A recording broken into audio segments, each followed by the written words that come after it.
Good morning students.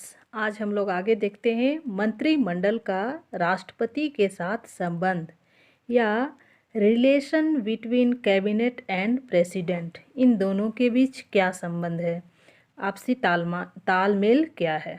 तो चलिए देखते हैं आगे। 1 नंबर में है दोनों में गहरा संबंध होता है। दूसरा नंबर है राष्ट्रपति के नाम पर शासन चलता है।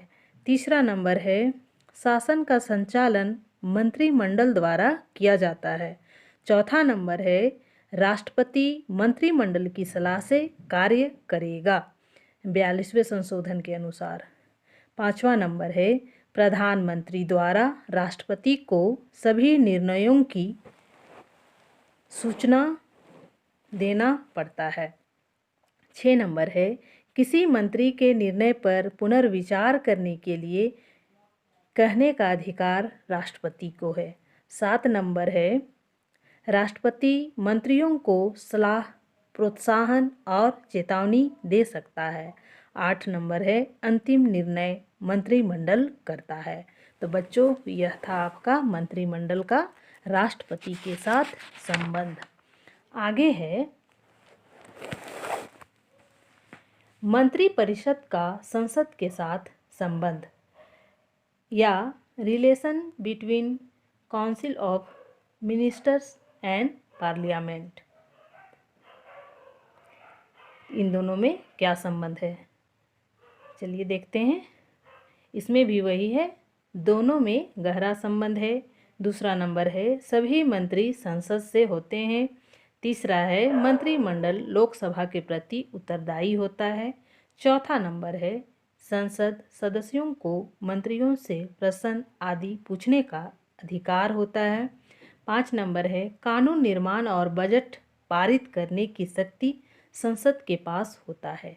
6 नंबर है लोकसभा को मंत्रिपरिषद के विरुद्ध अविश्वास प्रस्ताव पारित करने की शक्ति होती है।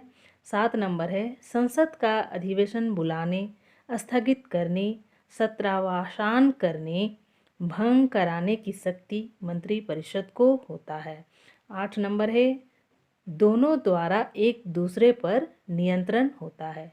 तो बच्चों, यह था मंत्रिपरिषद का संसद के साथ संबंध। अब हम लोग आगे देखते हैं। भारत में मंत्रिमंडल प्रणाली की मुख्य विशेषताएं क्या क्या है या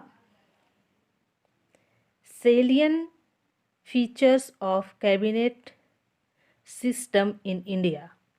भारत में मंत्रिमंडलीय प्रणाली के अंतर्गत संसदीय अथवा उत्तरदायी सरकार की स्थापना की गई है। मंत्रिमंडलीय सरकार की कुछ विशेषताएं होती है जो निम्नलिखित है। तो क्या क्या विशेषताएं होती है मंत्रिमंडल सरकार की? 1 नंबर है विधान पालिका और कार्यपालिका में गहरा संबंध या close relationship between legislature and executive. ये क्या है? भारत में मंत्रिमंडल तथा संसद में गहरा संबंध है। मंत्रिमंडल के सभी सदस्य किसी न किसी सदन के सदस्य होते हैं।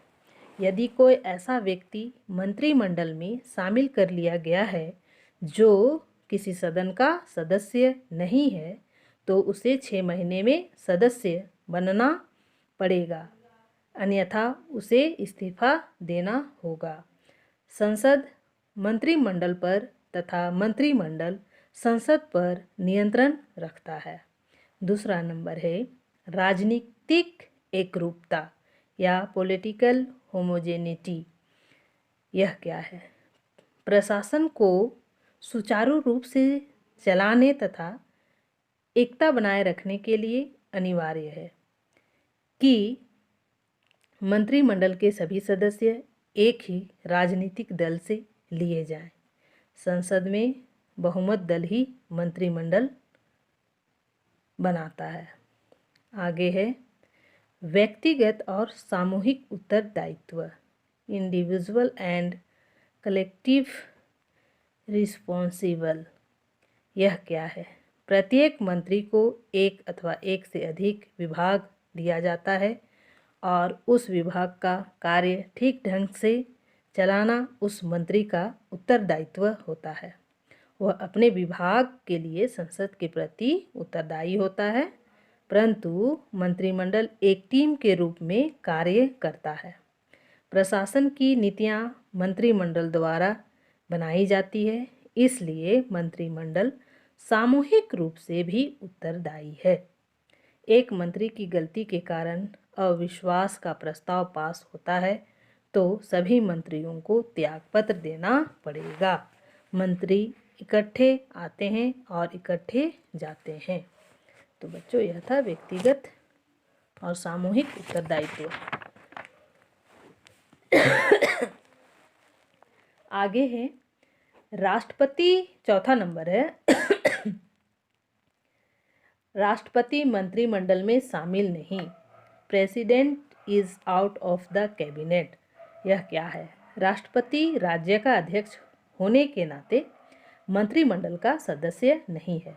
वह मंत्रिमंडल की बैठकों में भाग नहीं लेता। वह ना तो बैठकें बुलाता है, ना उसकी अध्यक्षता करता है। मंत्रिमंडलीय सरकार में दो तरह की कार्यपालिका होती है।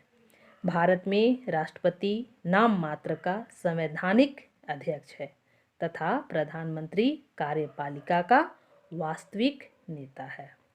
तो बच्चों, यह था राष्ट्रपति मंत्रिमंडल में शामिल नहीं। 5 नंबर है मंत्रिमंडल का परामर्श मानना अनिवार्य या advice of the cabinet binding. यह क्या है? संविधान के 42 संशोधन कानून द्वारा यह निश्चित किया गया है कि राष्ट्रपति अपने कार्यों को मंत्रिमंडल के परामर्श के अनुसार करेगा। राष्ट्रपति मंत्रिमंडल को किसी विषय पर पुनः विचार करने के लिए कह सकता है। पुनः विचार करने के पश्चात मंत्रिमंडल का निर्णय राष्ट्रपति को स्वीकार करना ही पड़ता है। तो आगे है बच्चों 7 नंबर, प्रधानमंत्री का नेतृत्व, leadership of the prime minister. Bharat में मंत्रिमंडलीय सरकार के अधीन मंत्रिमंडल प्रधानमंत्री के नेतृत्व में काम करता है। मंत्रियों की नियुक्ति, उनमें विभाग बांटना, मंत्रियों को हटाना तथा विभागों में परिवर्तन करना प्रधानमंत्री का काम है। मंत्रिमंडल की बैठकें बुलाना तथा उनकी अध्यक्षता प्रधानमंत्री करता है।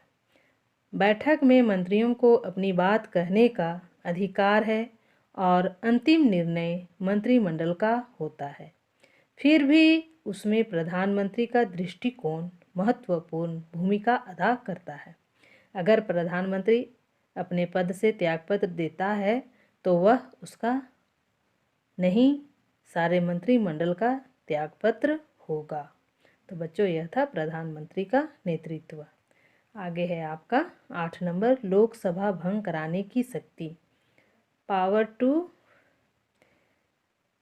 डिसॉल्व लोकसभा। यह क्या है? लोकसभा पर मंत्रिमंडल का पूर्ण नियंत्रण होता है। यदि मंत्रिमंडल चाहे तो लोकसभा को समय से पहले भंग करवा सकता है।